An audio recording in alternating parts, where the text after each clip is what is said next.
Over the weekend, we heard the very sad news that one of our Ealing bus drivers, Ranjith Chandrapala, had passed away on the 3rd of May due to COVID-19. Ranjith drove the 92 bus from Ealing Hospital to IKEA in Brent and was very proud and determined to continue doing so during this crisis. He's now sadly paid for this with his life, and we give our sincerest and deepest condolences and sympathies to his family, his work colleagues and his friends.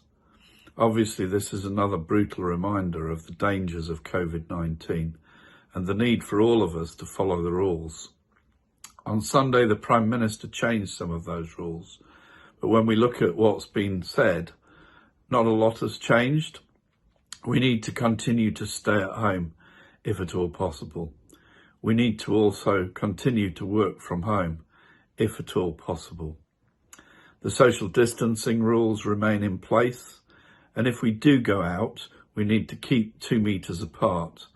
And if we're going to exercise, we should do so alone and also only with members of our households if we're going to play any sports in our parks. Now, the council's been looking at those guidelines that the government's just issued in order to see whether there's a need to reopen any services.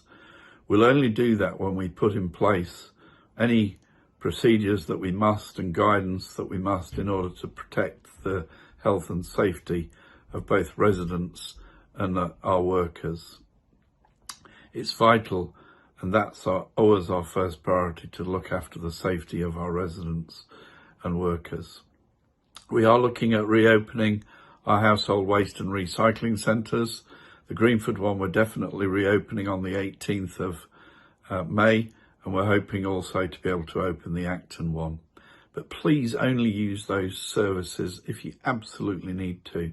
If you can continue to store any rubbish at home, please do so and wait until things have settled down a little bit.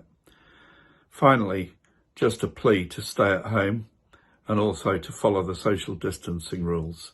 It definitely will save lives and will stop a second wave of this deadly virus.